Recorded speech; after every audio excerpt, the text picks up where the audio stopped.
When you're an entrepreneur with a great idea, it can be daunting to find funding.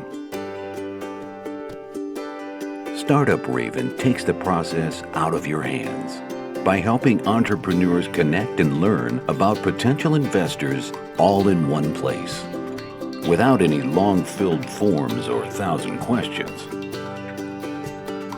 Sign up for early access at Startuprad.io.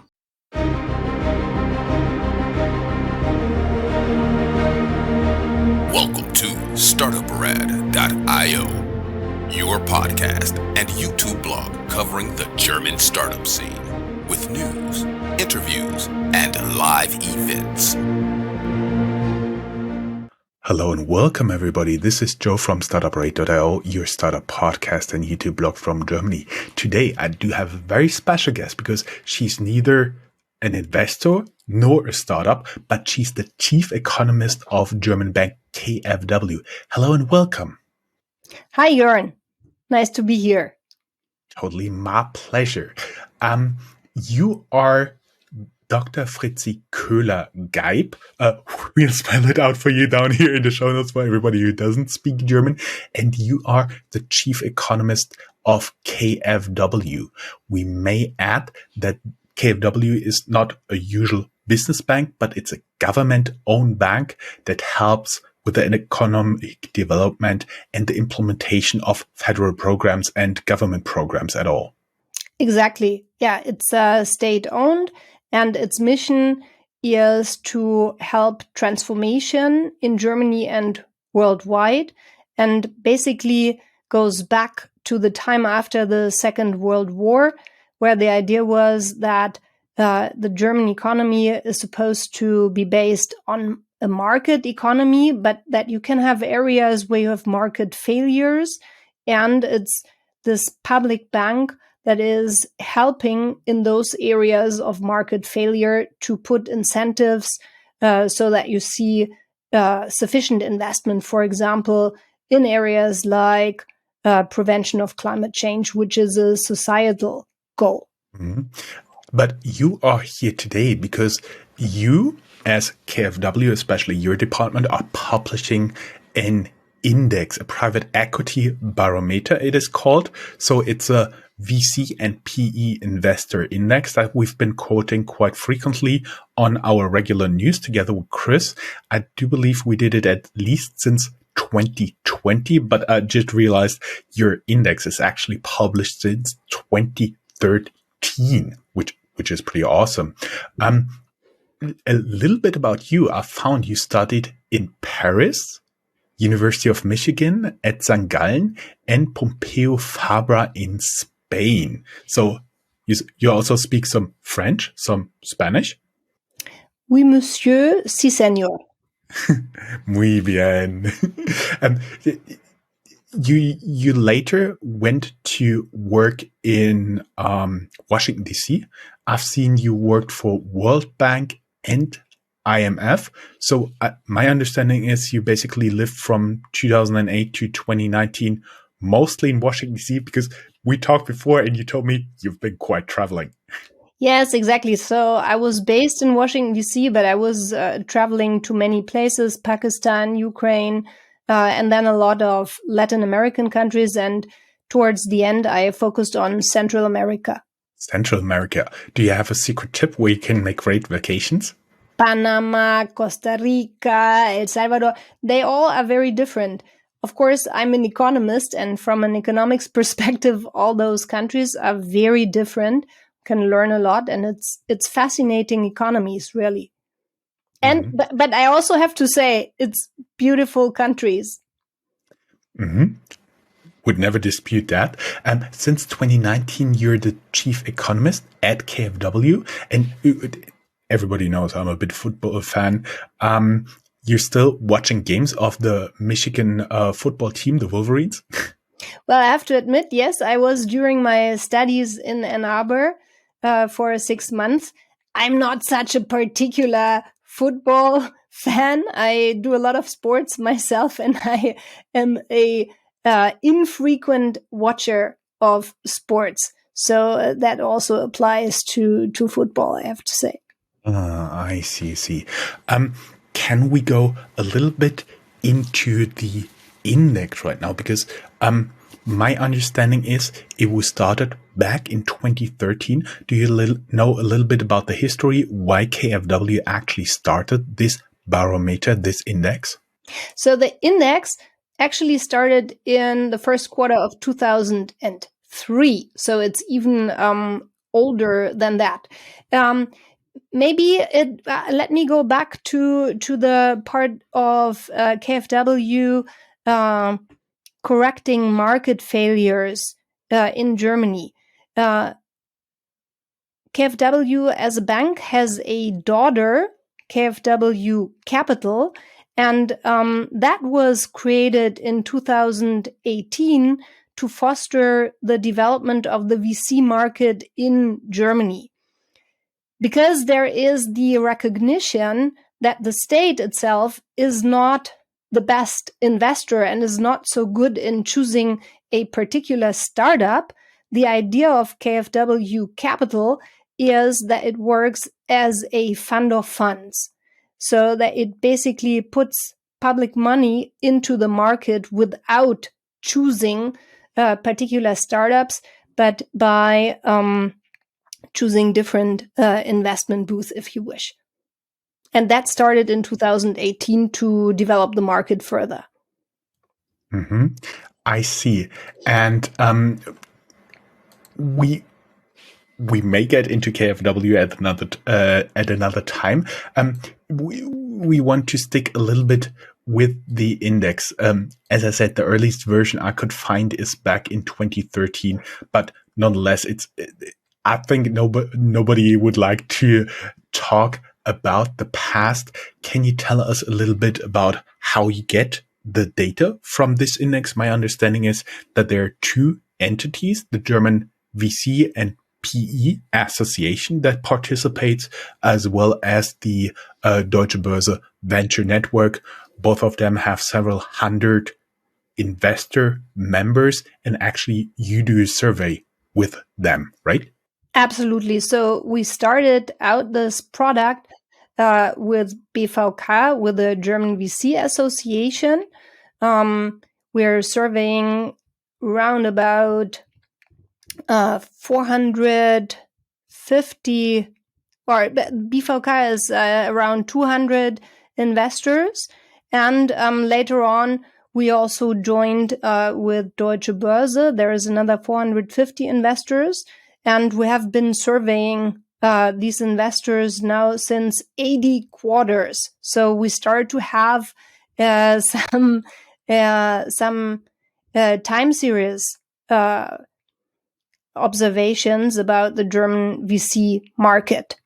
Mm-hmm. We may add, for everybody who's not familiar with Germany, Deutsche Börse is the operator of the Frankfurt Stock Exchange, but we're here talking about a network they set up separately to help fund early stage companies with VC and private equity alike. So before we get into the actual index, let's have a little ad break and be back in a few seconds. Hey guys, this is Joe from Startuprad.io. Today I want to introduce you to our newest partner, Newsly. Newsly is an all-in-one audio app for iOS and Android. It picks up the top trending articles on the web on topics you choose at any given moment and reads them to you in a natural human voice. We are also available there with all of our podcasts.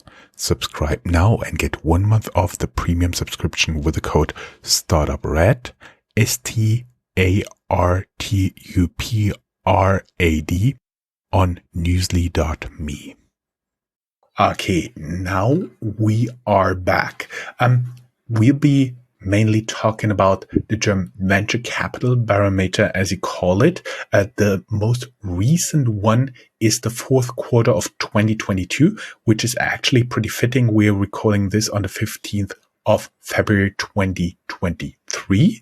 And all across the newspapers here in Germany, there have been news that it collapsed. Not too sure if I would use that dramatic fashion, but nonetheless, those newspapers still have to make a living, I'm sure. But before we talk about the current situation, can we talk a little bit about the index and how it is composed? Because my understanding is that there are three main components, and then there are subcomponents like fundraising, entry valuations, exit opportunities, new investments, deal flow quantity, deal flow quality, deal flow innovativeness, taxation framework, write-downs, economy, interest rates, and funding. So I assume if you dish out this survey and somebody has to reply to it, it's nothing you can do in like 5 minutes, right? Yeah, so we are very thankful for the collaboration with the investors that we basically survey. The index is calculated by asking for an assessment of the current situation in the market. So the environment, and then also 6 months ahead expectations. And the climate altogether is then basically a composite index of those two elements. We then also have the components of the indicator that you mentioned that basically give insight into particular aspects of the VC market that obviously are key for investors. And as you had already mentioned, the end of 2022 was rather gloomy in the German VC market. It had appeared as if the downturn had come to a stop in the third quarter, but then in the fourth quarter we did see the index picking up a worsening of the sentiment. Mm-hmm. Mm-hmm. So my understanding is you give them options like from very good to very bad, and the investors evaluate all those points on their scale respectively, and then you aggregate this view of, let's say, somewhere around 400 investors with, I understand, investment interest and or headquarter in Germany, and aggregate all this together to come up with this index that should paint a pretty decent picture of the current mood of the investors at the point the survey was taken. Yeah, and I would say it's neither a backward nor a forward-looking indicator because it has both components. No, as we ask about expectations, there is certainly a forward-looking perspective, but we also ask investors about the current or their assessment of the current situation, and we show both the responses separately and then also as the climate, which puts those indices together. What's also really important is that we put the answers in perspective to the historical mean, and then show how the answers deviate from that mean, and thereby we show how the market in the current situation and the expectations are developing vis-a-vis that historical mean. Mm-hmm. I see. And my understanding is because you talked about a forward-looking and current situation. So the business situation right now is what they evaluate as business situation, and the expectation is when you ask them, what do you expect like 6 months down the road, right? Yeah, exactly. Or what do you expect within the next 6 months? Yes. I see. There is a lot more information in everything we link here. I'll link the website in English. And as I said, it's from fourth quarter 2022 to the first quarter of 2013. All the data available here. my question would be, how can somebody reading it actually use it, assuming that stating that 80% of my audience is located outside of Germany, Austria, or Switzerland. So many of them don't even have like physical or personal touch points with the market right now. How could those people use this index? How is it useful for them? Yeah, I think it's extremely useful because it gives the time series of assessments of investors in the German VC market about highly relevant elements, no, and perspectives on the German VC market, be it entry valuations, be it fundraising environment, be it the assessment of quantity and also quality of deal flow. So I think it gives in particular for people who are not so familiar with the market, it gives a very quick overview of how main investors in the market assess the market at that point, and also with the 6 months outlook.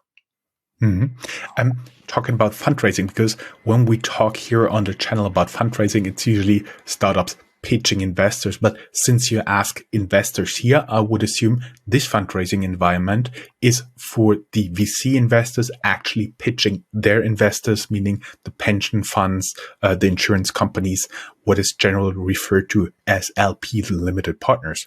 Yes. That's basically how easily they can raise funds for their investment booth. And again, a little bit different logic. If you talk about entry valuations, this one is pretty green, then went up 34.2 points in the one we just have ahead of us. And I would assume it's good for the investors. That means the entry valuations went a little bit down. So for the entrepreneurs, it should be red, right?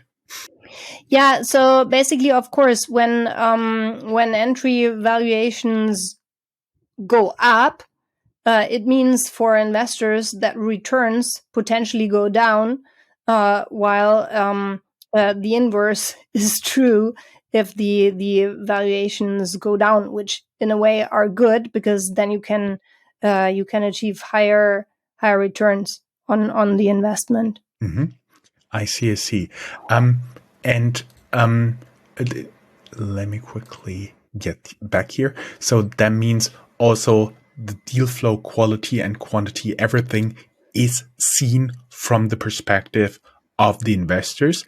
That would also mean, if I look here, the write-downs are pretty red. That would mean the investors replied to had to take more write-downs than previously expected, or they wanted to. Admittedly, yes, I know they never want to take write-downs, but this one appears to be pretty red. Yeah, and I think it also has to do with the fact that you have a lot of company valuations coming in the fourth quarter. And so I think it's also quite plausible that that the indicators turned unfavorable in the fourth quarter, because it's true. Now we have been in a difficult economic environment. You see write-downs then come in the fourth quarter, and that then also puts pressure on the sentiment in the VC market. I see. And there are also some bigger indicators, the economy. I would assume that's a question you ask the investors. What do you expect the economy to be in the future or right now? Yeah, so also both. No, it's basically the economic activity altogether, because clearly it impacts the VC market as well.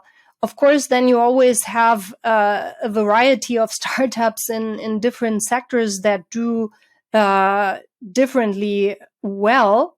but the overall economic environment has a relevant impact on those markets as well. Mm-hmm. As well as the interest rates, of course, they are right now red because they are going up, which is never good for investors. Absolutely. And it's also, I think it's irrespective of whether you look at different countries or different asset classes. When you have the reference market, government bonds generating higher returns, this is a very relevant pull factor from all other asset classes. And we've seen the turmoil in public markets last year, and we expect this to translate at some point also into effects in the private markets. No, this usually happens with a certain lag. We also see that now in the beginning of 2023, public stock exchanges, stock valuations have gone up again. So the picture is somewhat mixed, and overall, we do expect that this difficult economic environment, macroeconomically, in terms of real economic activity, but also the environment with increasing interest rates to fight inflation, will translate into a difficult environment for the VC market. There are positive developments, or I think factors that buffer potentially negative impacts on the German market.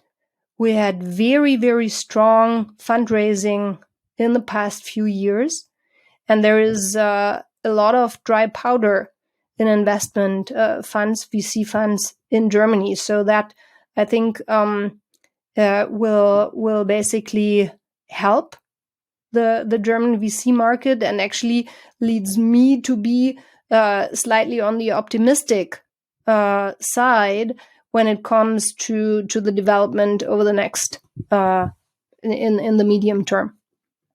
Mm-hmm. I see. We're already talking a little bit about the current situation, meaning the last publication. I know I teased you already before the interview a little bit with the forecasts, and I vividly remember the saying, forecasts are always difficult, especially concerning the future. So let's be a little bit here on the current situation, because we found a lot of news just recently that the confidence they used something like collapsed when referring to your Q4 2022 index. And there you wrote, the business climate indicator for early stage segment nosedived 25.6 points to minus 42.9 balance points. With the expectation of the unprecedented coronavirus shock in the first quarter of 2020, the only recent time sentiment was worse was 20 years ago. I'm an entrepreneur. I'm a continuous optimist, I would say. Well, we've seen the bottom. Everything points at least a little bit upward. And maybe we've seen the worst.